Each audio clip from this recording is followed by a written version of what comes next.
بسم الله الرحمن الرحيم. إن نسير اليوم نسير عند الأخ فاهم، هذا الغائب عن أهله لمدة 11 سنة.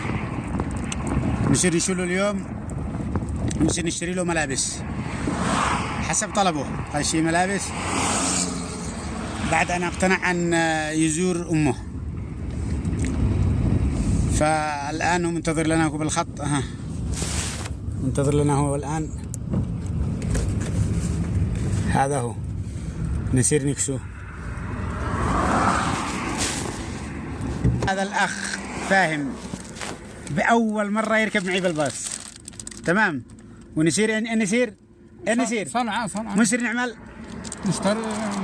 نشتري ملابس وإن شاء الله يوم السبت بيلتقي بوالدته العزيزة. الأخ فاهم هذا عبقري ويعني وحميري ومخزون من العلم. لو تداله صورة ويقول لك بأي صورة هذه الآية يقول لك كذا كذا. أدي له مثلا أسألك، يسألك الناس عن الساعة تقول إنما علمها عند الله وما يدريك لعل الساعة تكون قريبة. هذا سورة إيش؟ الأحزاب. شوفوا يعني إنسان هذا عجيب، خارقة. لكن الوضع والظروف شوف الظروف. أدي لك سؤال ثاني. وقضى ربك ألا تعبدوا إلا إياه بالوالدين إحسانا. أيوة، الأسرة. شوفوا يعني موسوعة ما شاء الله. الله يفتح عليك ويبارك فيك.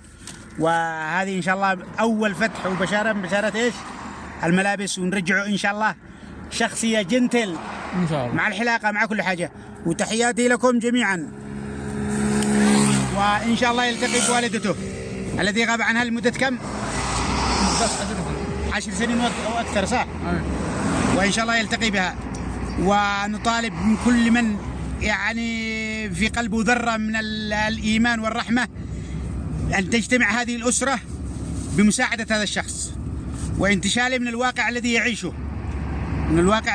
المادة والظرف والوضع، يعني الذي جعل الأخ هذا فاهم. تخيلوا الآن أنا عايش معه من يوم دخلت هذه البلاد، يعني أكثر من 10 سنوات والله، يعني ما يتجاوز. أنا عرفت اسمه قبل 2 أو 3 عندما عثرت الوالدة حقه على رقمي وتواصلت معي، وحتى سألتني عن فاهم، ما أعرف عن فاهم ولا يعرف عنه شيء.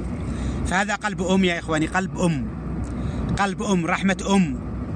يعني ينساك العالم كله إلا أمك، لا يمكن أن تنساك. أنا قد أشوف هذا شخص عادي يمشي يسرح يرجع يجوع يعطش يحتاج ما يحتاج ما أفكر بوش. لكن الأم، قلب الأم غير. قلب الأم يعني لا تستطيع أن تستوعبه. ولا الأم هذه لا يمكن أن تنسي ولدها هذا، لا بساعة ولا بحين ولا بيوم ولا بدقيقة ولا بثانية. فشكرا، ألف شكر لكل من سعى وبذل من أجل إعادة هذا الشاب الناضج الطموح العملاق إلى والدته. وإن شاء الله في القريب العاجل يعود إلى والدته ويتسامحوا ويتصافوا ويتسالموا، تمام. وسنلتقي بهم إن شاء الله يوم السبت حسب الموعد. فإن شاء الله يكون هذا اللقاء يثلج صدورنا جميعا وصدر أمه المشتاقة للقاء هذا الولد إن شاء الله بإذن الله. كيف؟ الأم خاصة، يعني الأم خاصة. حتى الأخ أنت فاقد لأمك لما شيء. أيوة، لكن الظروف يا إخواني، والله الظروف والله ما هي إلا الظروف والوضع. ولا ما يترك أمه هذه الفترة كله ويعيش في بهذلة وفي عناء. لكن الظروف، حتى والدته العزيزة يعني تبكي والله، ما معها ما يوصلها لزيارته. فعندما قلت له الآن في معنا فاعل خير يعني يعمل على جمعك بولدك، إن فرحك شديد، فرح كبير أقسم بالله ما تصوروا ولا يمكن أن تتوقعوه.